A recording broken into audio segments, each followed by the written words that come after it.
Ladies and gentlemen, good day and welcome to the IndiTrade Capital Limited Q4 FY21 earnings conference call. As a reminder, all participant lines will be in the listen-only mode, and there will be an opportunity for you to ask questions after the presentation concludes. Should you need assistance during the conference call, please signal an operator by pressing star and 0 on your touchtone phone. Please note that this conference is being recorded. I now hand the conference over to Mr. Sudip Bandyopadhyay, Group Chairman, IndiTrade. Thank you, and over to you, sir. Thank you, Aisha. Good afternoon, ladies and gentlemen. A warm welcome to IndiTrade's quarterly results update call. I have with me my colleague, Mrs. Jhuma Guha, Director. I have with me Mr. Naveen Kumar Jain, Group CFO. And I have with me Mr. Vinod Mohan, who is the Company Secretary of IndiTrade Capital. As all of you are aware, IndiTrade Group, IndiTrade Capital consolidated level, were into predominantly 4 businesses: agri-commodity financing, microfinance, MSME finance, and micro-lending. During the last 1.5 years, we have added insurance broking business, which was already there but at a very low scale. We also had introduced Scalerator, which is predominantly a distribution and aggregator which facilitates providing loans from multiple lenders to borrowers who are our customers, and RoboCash and Boombox, which is a rural e-commerce platform which works with multiple microfinance companies and provides durable products to the microfinance consumers. This is a pure play e-commerce company. This is not into financing, so is Scalerator. So the new 2 businesses added during the last financial year were not into financing, they were into facilitating. As you may be already aware, we are present in 13 states and our presence is growing. Our lending partners have been the traditional lenders, as well as we added NABARD during the last quarter. We also got NCD subscribed by Punjab National Bank during the last quarter. Apart from that, we already have banking relationship with Axis Bank, IndusInd Bank, HDFC Bank, Kotak Bank, Jana Commercial Bank, IDFC First Bank, Bandhan Bank, Capital Small Finance Bank, and State Bank of India. We also work with large NBFCs like Poonawalla Finance, Mass Financial, Arohan, Habitat, Hero FinCorp, Northern Arc, and others. The financial performance at a consolidated level, AUM stands at 361.35 crore. The balance sheet size is 505.6 crores on 31st March 21. Gross total income for the year has been 182.6 crore. Profit before tax stands at 12.4 crore and PAT stands at 8.6 crore. As you will all remember, the last year was a watershed year for the world, with Corona affecting a significant part of the year, and our operations also, business volume wise, lending wise, we had significantly shrunk our book and reduced the volume of lending. The P&L consolidated, P&L quarterly and annual is already there, and I'm sure you will go through it. I'll not unnecessarily read items line by line. I will move to the portfolio performance, and if you look at vertical wise, microfinance, we started with an outstanding portfolio on 1st January 21 of 179 crores. Added with accrued interest, that's how in Ind AS it's classified, it was 203 crores. During the Q4, we disbursed 70 crores worth of loans in microfinance, along with accrued interest and net of collections. We ended up with a principal outstanding of 186 crore. Along with interest accrued, the portfolio as on 31st March 21 in microfinance stands at 209.53 crore. Similarly, in MSME, we started with a portfolio of 57.71 crore. After considering the disbursement of 20.52 crores and netting of interest accrued, received and amounts collected, we ended up with a portfolio on 31st March, including interest accrued of 62.85 crore. Microloan, another segment where we have been present in a big way. We started with an opening portfolio of 95.77 crore. During the quarter, we had disbursal of 23.61 crore. Net of collection and impairments, we ended up with a portfolio of 28.6 crore on 31st March. Agri commodity, we started with a portfolio of 58.57 crore. After interest accrued and disbursal of 29 crore and collections of 29.8 crores, we ended up with a portfolio along with interest accrued of 60.7 crore. On a total, we have, as I mentioned, we started the quarter with a portfolio including interest accrued with 417 crore, and we ended the quarter net of write-offs at 361.35 crores. The total loan disbursals during the quarter was 143 crores, 142.49 crores. As I mentioned, AUM has come down to 361.35. The gross total income has come down to 28.1 crore and PAT for the quarter is minuscule. Cost of borrowing, as I was advising, we got loans from NABARD in microfinance, and that helped us bring down the cost of funds to 12.62% in microfinance. In MSME finance, our cost of borrowing is about 11.25%. Agri commodity segment, our interest cost is 8.32%. On the provisions part, as you would have seen in the presentation, MSME, the gross NPA is 2.96%, the net NPA is 2.22%. Microfinance, the gross NPA is 1.2%, net NPA is nil. Microloan, there is no gross or net NPA. As I think you would have noticed, we have written off significant amounts of microloan outstanding. Between write-off and provision, it's a large amount. Agri commodity, there is no gross or net NPA. As far as the consolidated level, we have a total portfolio, as I said, own portfolio of 296 crore, managed portfolio of 65.55 crore, and a total portfolio of 361.35 crore. We have a loan outstanding, term loan of 157 crore, subordinate debt, which is the tier 2 capital of 48 crore. Thus, we have a total debt of 205.43 crore. DAPTC is 65.55, which is actually the managed portfolio. Total debt including DAPTC is 270.98. Our net owned fund as on 31st March 21 is 197.74 crore. Our debt equity ratio stands shade above 1.04. Solvency ratio including DAPTC is 75%. Solvency ratio excluding DAPTC is 69.45%. As I mentioned, portfolio breakup, microfinance own portfolio is 178 crore, managed is 31.6, total 209.53.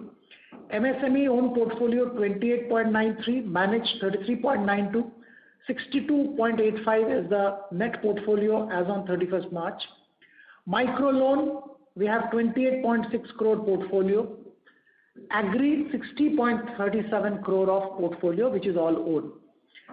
The breakup between microfinance and others is microfinance is 58% of our portfolio, others 42%. We have gone down and analyzed the businesses vertical wise. By and large, I have captured the summary.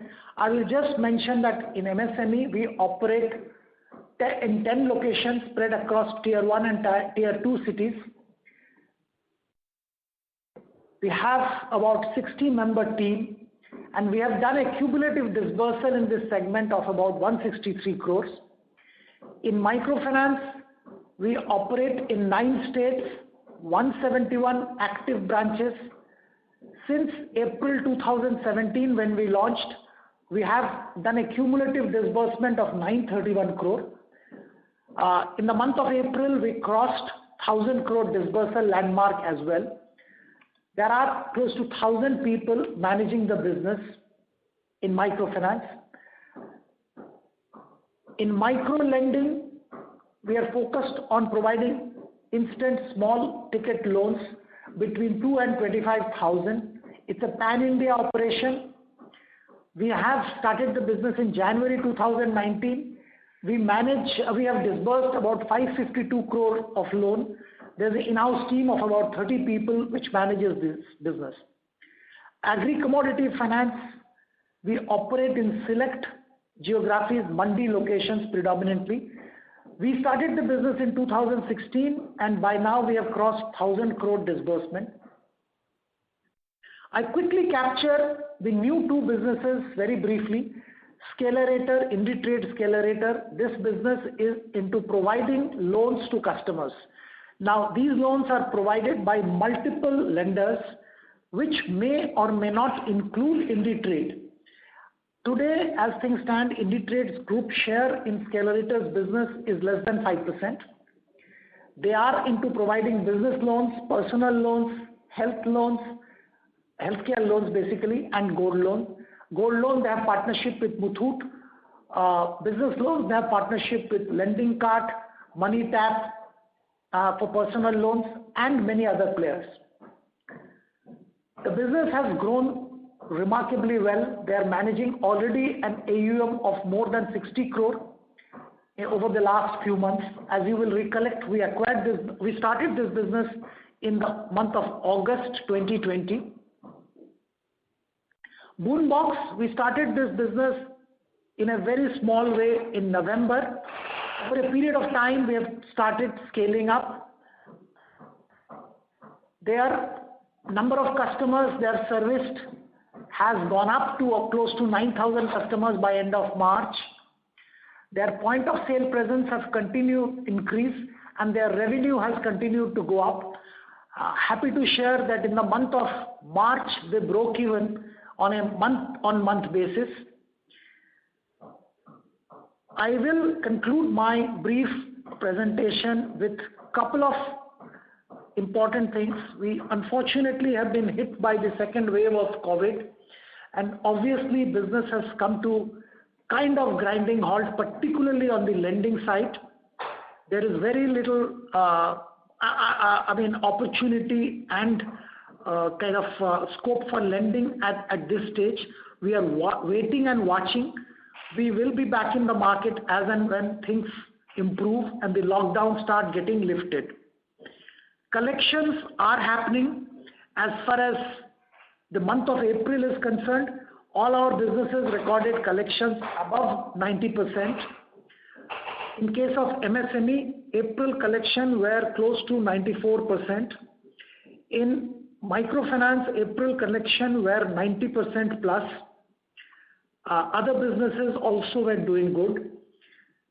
Unfortunately, microfinance, because it's a physical mode of collection, the collections in the month of May, with progressive introduction of lockdowns across the geography we operate, the collections are at a very, very slow pace, just because of the sheer fact that we are not able to reach out to the customers at this stage. Not sure at this stage where we will end up by the end of May, but likely collections will be between 20 and 40% of the demand. Fortunately for us, in case of MSME, the collections predominantly happens online. Why predominantly? I would say 99% happens online. So we are in a much better position. We will probably end up with close to 90% collections. As you will recollect that we have moved away from the retail segment of lending in MSME. We lend to wholesale businesses, healthcare, pharma, manufacturing, FMCG. These are our segments now in MSME, and that has kind of worked well. We are hoping to maintain this kind of repayment track record in spite of lockdown in MSME. As far as microloans are concerned, some of you who had joined and who are tracking the company will be aware that we have for the last 6-9 months telling the investors and telling pretty much everybody that the partnerships we had entered into multiple digital lending platforms will be exited in a structured manner over a period of time. That is exactly what we have done. By 31st March, we have exited all the digital lending partnerships. We are continuing the business and we will continue the business through our own platform, RoboCash. That was the intention and that's what we have done. In case of micro lending, we have taken a very cautious and pragmatic stand in consultation with our auditors, and we have taken a significant write-off, as you will see in the results which we have disclosed. We didn't want to take chances as far as this segment is concerned by carrying the book at cost. So we took the write-off and we will hope that the recovery will be significant, and on later quarters we will be able to show significant recovery from these written off assets. With this, I will end my monologue and I will look forward to questions or any clarifications which me and my colleagues can provide. Aisha? Thank you very much. We will now begin the question and answer session. Anyone who wishes to ask a question may press star and 1 on their touchtone telephone. If you wish to remove yourself from the question queue, you may press star and 2.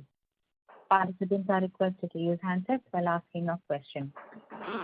Ladies and gentlemen, we will wait for a moment while the question queue assembles.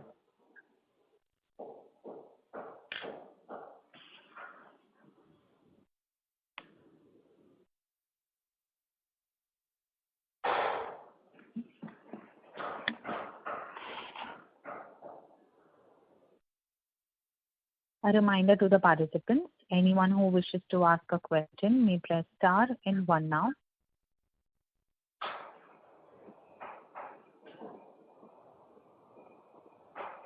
The first question is from the line of Chirag Shah, an individual investor. Please go ahead. Yeah, good evening, sir. I think as is clear from the results, I think the main reason for the challenge in this quarter is the 50 crore impairment. What I would like to understand is that your AUM for micro loans stood at 62 crores as at Q2, which was increased to 95 crores in Q3. So if we were aware that the business is under stress, what was the thinking behind increasing the loans with such a significant amount between Q2 and Q3 and then taking an impairment in Q4? So I'd like to understand the thinking of the management behind this whole process, and why is it that the management believes that they will be committed to this business, moving away from other platform but to own platform after seeing this experience in Q4?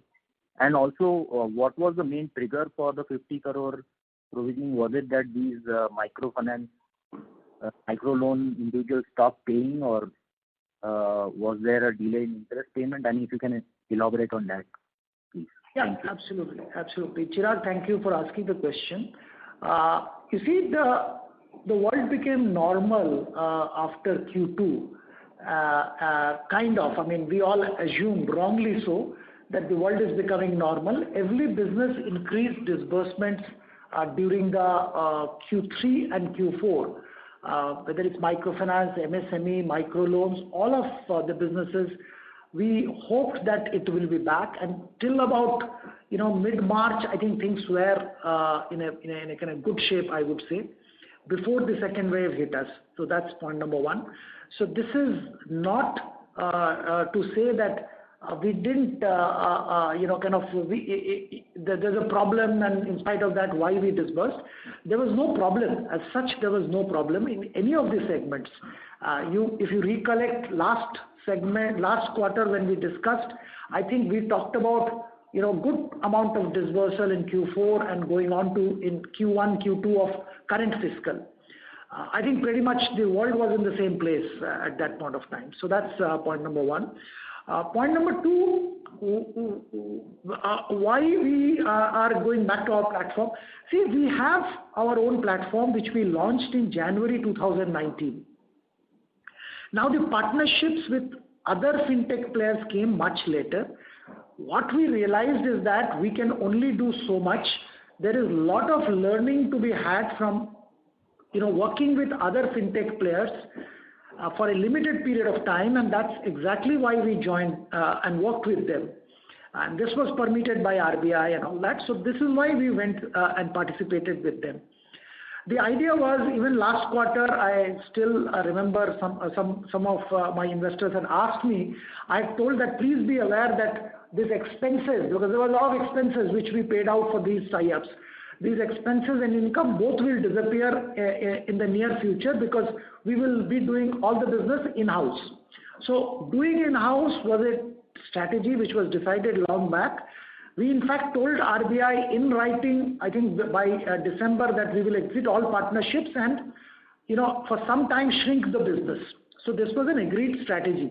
Working with a third party, where you don't know what the technology is, where you don't know what the practices, multiple practices are, is not a very satisfactory thing. And we are ourselves an NBFC. Why will we work with somebody else, just other than for a temporary period? So that was the idea. And as I mentioned, it's not that we are moving out of any of these segments.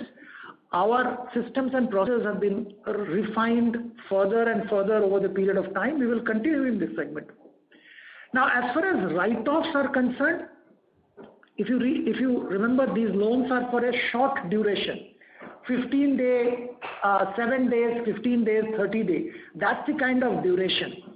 And when something like this happens, lockdown and this kind of pandemic hits, the repayments stop coming. That's it, because there is no way people will pay. And these are the lowest segments of the customer base we cater to here. The rates of interest are 36%. There is a large processing fee. So these loans, repayments stop coming. To say that future repayment will not come probably is not right. But when finalizing books of accounts, we always will err on the side of caution. And that's what we did. That's what I mentioned during my presentation also, that while we have taken a write-off, as a matter of abundant caution, we have neither abandoned these assets, nor are we kind of communicating that this 55 crore or whatever is going to be a write-off. We will, of course, go and recover a lot of things. But as a matter of abundant caution, we are taking this as a charge in current quarter. Okay, understood, sir. Thanks for that explanation. Just one follow-up question. So have you used any of the carry-forward provisionings or the standard provisionings that we have made for the rest of the portfolio while making this adjustments? Because I also seen one reversal in your P&L in other expenses as come along with this impairment charge. So does that then leave our rest of the portfolio exposed because we have used some carry-forward provisions that were created? I'll explain, Chirag. If you recollect, we have these tie-ups with these digital partners, where the digital partners are responsible for A, sourcing clients, B, providing the technology, C, assistance in collection. The agreements with all these partners are such that they are responsible for the bad debts. on the digital lending business. So if I have tied up with a Chirag and Chirag is sourcing the customer, Chirag is also responsible for recovering the amount, and if the amount is not recovered, Chirag is supposed to compensate me. That is the arrangement, in simple words. Now, when you are sourcing customers and doing all this, you get paid a fee as well. That fee was at the expense. Remember that we had explained last time, and a lot of you had questioned that why there is a such high expense. We explained that this is the digital lending expense. There are multiple things, including payout for services. Now these expenses were shown as payable in last quarter. We had consciously agreed with all these partners that these will be paid off to them. Physically, payout will happen only when the loans have been fully recovered. So what happened is, during this quarter, when we were taking the write-off, a part of that, which is pertaining to the partners, got adjusted against those expenses. That's how you see a negative there. Is that clear? Sure, sir. So with that, I would end by saying that we wish you all the best. I know your business is going through a difficult time with this write-off, but under your leadership, we hope to see things turn around in the next few quarters, and hopefully some of these loans will get recovered, and as investors will see better times forward. So thanks for that. Thank you. Absolutely, Chirag. And I thought, instead of trying to reduce the provisions and find justification of not writing off, it is better to write off and be clear, so that there is no ambiguity going forward as well. Sure. Thanks. It's a prudent approach. Thank you. Thank you. A reminder to the participants, anyone who wishes to ask a question may press star and 1 now. The next question is from the line of Manish, an individual investor. Please go ahead. Hello, sir. So I have some 3 to 4 questions, but I thought I'll first ask a couple of questions on Bajaj and then ask the other 2 questions. So my first question would be the results that your company announces predominantly for quarter 4. So quarter 4, we've seen that yes, COVID, the second wave of COVID, the impact was very severe starting April onwards. Yes, I'd say there was some bit of impact in March also, but it wasn't that extreme. But from April onwards, I think yes, it was really bad, and so was May. So why is it that the results are so bad in that sense? Because the results are for the quarter January March. That's one. Second is, as far as the microloan segment is concerned, and again a follow-up question to what Chirag was asking. I see that we've still done disbursements in quarter 4 in spite of a big write-off that we've taken. So how much is expected there? I know while we've, as a matter of abundant caution, decided to take a write-off, but how much of a recovery do you see coming back on that front? So these are the 2 questions that I have at this moment. Thank you, Manish. Couple of things I'll point out. You're absolutely right. This quarter, as I said, the quarter gone by was not bad. We did disbursements, we did everything. The COVID hit us from end March and beginning April actually. So if you see our results, if you leave aside that write-off which we took, I think the results were pretty okay. The year under reference, if you compare last year vis-a-vis this year, of course the year had a lot of challenges. The first few months of the year, let's say from April 20 till about July, August 21 was, 20. So last year, 4 or 5 months at least was a complete waste. So obviously the year's performance got impacted by that as well. But the quarter as such, the issue was only with the write-offs, which we consciously took, as I mentioned to Chirag a little while earlier. So, and we as management and the board decided that that's a prudent and better approach under the circumstances at this stage. Considering the earlier lockdown, there was please remember that the loss of life and was not so rampant. Unfortunately, this wave has led to significant loss of life all around us. So we are exercising more than abundant caution.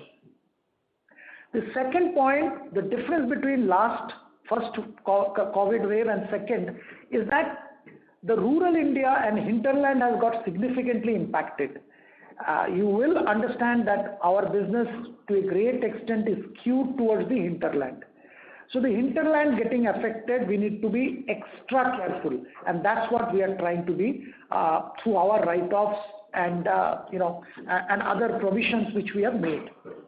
So this is basically the reason. On the micro loan, I will say that I'll repeat what I mentioned to Chirag. We haven't done any business during with the lending partners during the quarter. But our own business is on. Our own business, we actually stopped on 19th March, if I remember the date rightly. 19th March onwards, we have stopped disbursal in our business. So that is absolutely fine. There is no problem and all that. We are continuously monitoring. There is a very rigorous practice. It's a completely digital way of operating. We have full control on that, so there is absolutely no problem. And as I mentioned earlier, our business will continue. Today we have temporarily stopped because of this corona wave. Once this kind of subsides, we will again be back. And this all our segments, I am reasonably confident, and I have mentioned this earlier also. Our loans are not lifestyle loans. Our loans are livelihood loans. So people generally, unless there is a massive issue with them, either a family or some other level, they will not like to default because these people need money. And they know that not repaying a loan will kind of impair their credit score, which will lead to significant difficulty for them to get fresh loans. And these people need loans to survive, to carry on their business or whatever they are doing. So I have no concern on the segments as such, but yes, we need to be careful at this stage. We need to see who can repay, who can't repay because of this unfortunate COVID hit. And we have to be careful at this stage. But going forward, as and when things open up, we'll be back in business. I'll repeat what I told Chirag. We have taken a prudent stand as a matter of abundant caution, and we all felt that's a better strategy than not taking write-offs and not taking provisions and trying to justify carrying the amounts in the book. It is better to take a write-off now and then recover as and when things improve. Does that address your questions? Yes, it does. And one other question which I had also, do we expect Q1 to be equally bad, Q1 of current financial year? Look, Q1, as I told, since March 19th, we have stopped lending. So there is no fresh lending happening. On the existing loan book, we will get our interest, get our income and do whatever we need to do. My feeling is that there should not be any write-offs of any significance because, that's what my guess as things stand today. We will have to review things with the board after the end of the quarter. And as I told you, this quarter, it was predominantly on the back of this provision and write-off we have taken, and basically the impairments we have taken on the back of that, the results are what they are. If those impairments were not taken, it would have been a completely different story. Thanks, sir. I'll join back with you. Thank you. Thank you. We would request the participants to please press star and 1 to ask a question. The next question is from the line of Akhil Arora, an individual investor. Please go ahead. Yes, hello sir. Thank you for the opportunity. I just have a few questions. And first of all, I understand the times are not good for the sector we are operating in, and I really like the honesty with which you provide responses. I just want a few opinions from you as to how, what gives you the confidence about each of these segments. Because, I know a significant portion of your wealth would be in IndiTrade, and in last 5 years, it has only degrown from the time you acquired the company. do you still agree that the strategy that you have in place around the financing lending businesses is still the one to go, or one should curb the investment here and probably invest in other areas, or if you see more opportunities in fintechs or businesses like Scalator and Boombox? What is your assessment on that? Yeah. Thank you, Akhil. I think very relevant question. But my view, Akhil, if you look at these individual segments, the segments we are in are all segments which are not catered to by the large guys. This is a space which requires significant amount of funding, whether it's the village women in our microfinance or the kirana shops or these micro loan segments, which is the daily income earners and other categories like that, or post-harvest agri credit. All of them, the market size so huge, the entire organized sector probably caters to between 5 and 20% of the requirement. So the demand of money for this segment will remain. Now, COVID was such a thing which nobody in the world anticipated. I mean, anybody can say anything today, but the reality is nobody in the world knew what is COVID and that this will hit us so badly and all that. So unfortunately, this is a trial by fire for all of us, I would say. But our faith in these segments remains. We have seen, in fact, I'll be very honest and frank with you. After the first wave subsided, our microfinance recovery shot up, and we were very confident that by May, June, it will be fully regularized.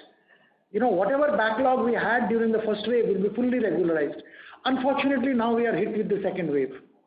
MSME, it was pretty much back to where we were by March. Now this, I don't know what will happen now post this. Digital loans, again, as I think, Manish, just before you were asking, by third, fourth quarter, we were absolutely fine. The things were doing fine.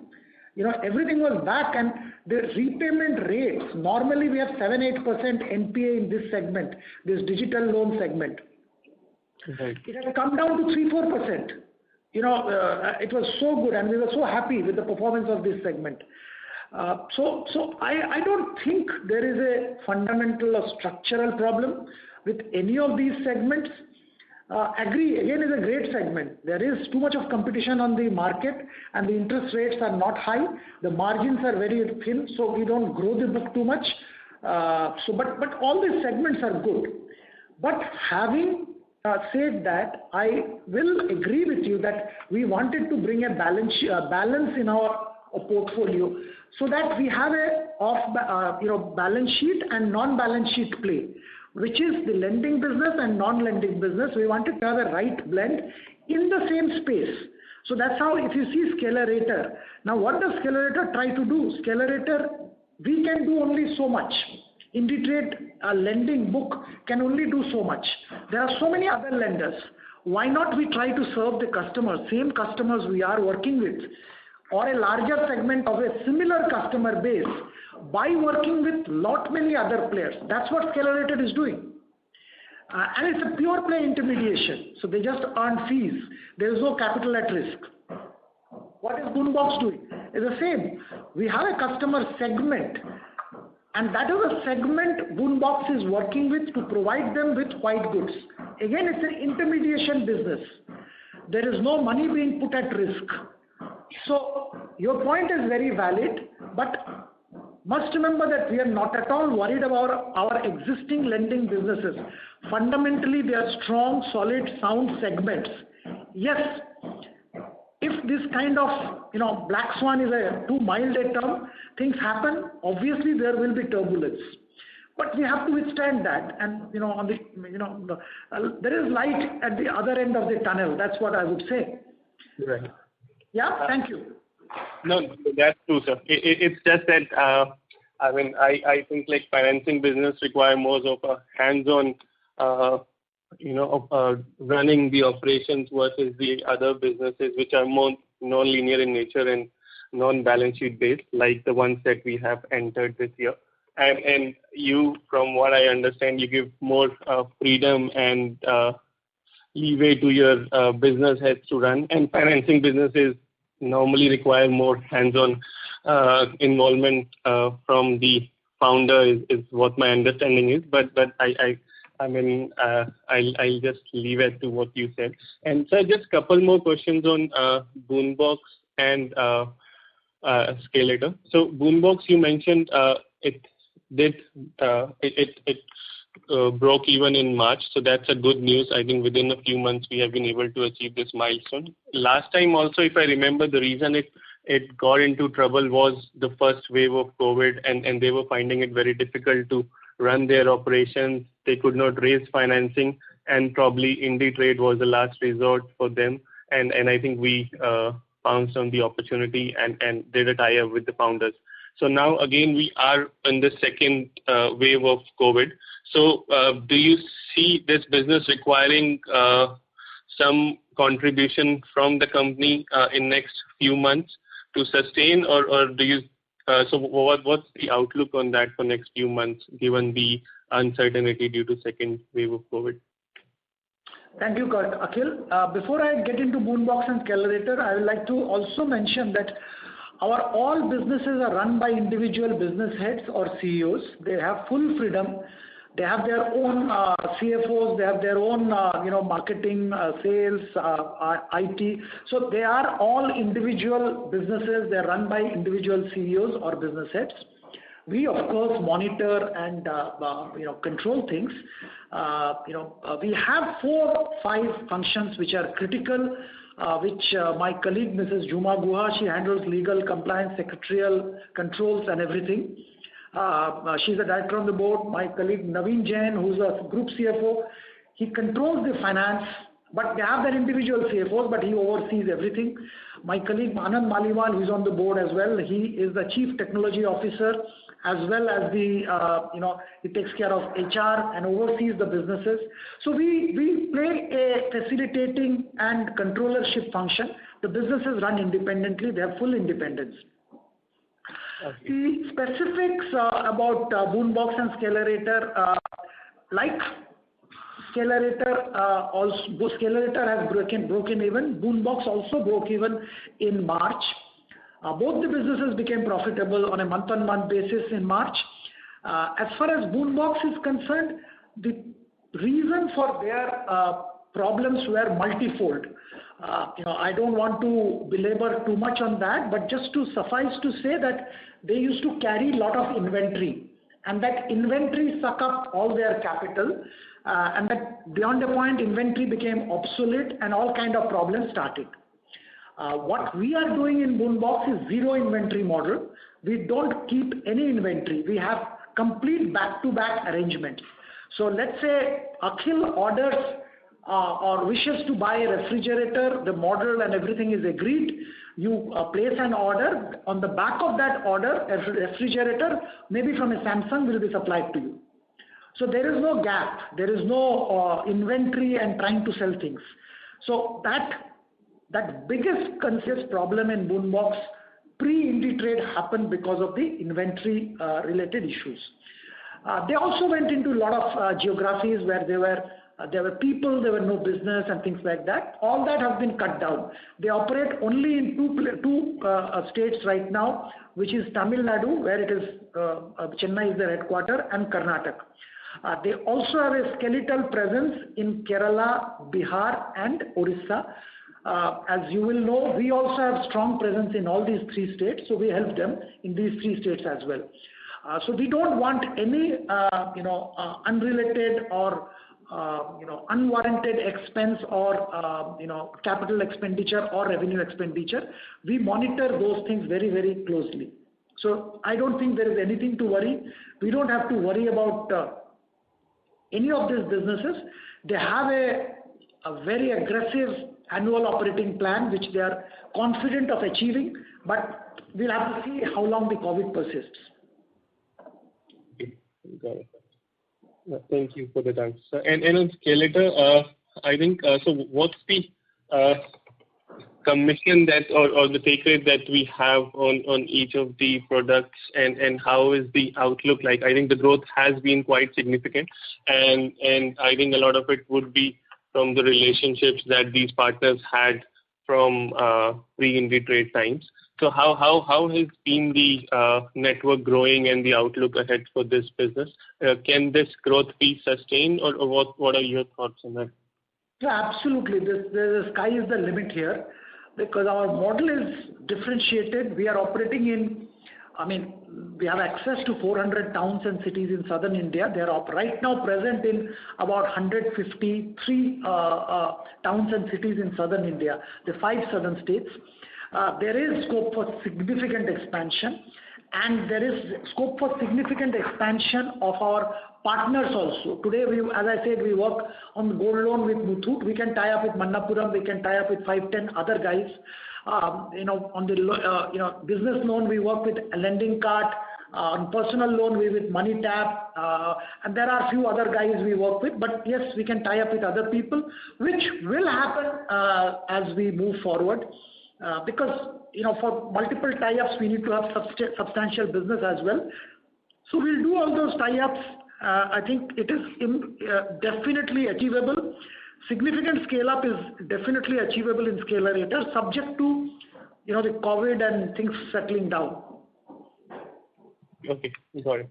Okay, thank you for answering my question. So I just have one reconciliation question, if Naveen can help answer that. It's basically the amounts that I see at end of last quarter and starting this quarter.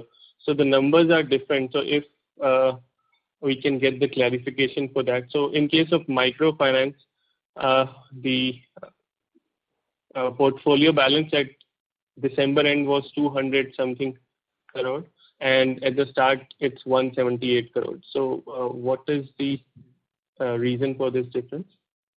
So there is no difference. If you see the opening portfolio in microfinance, the last December was 203.33.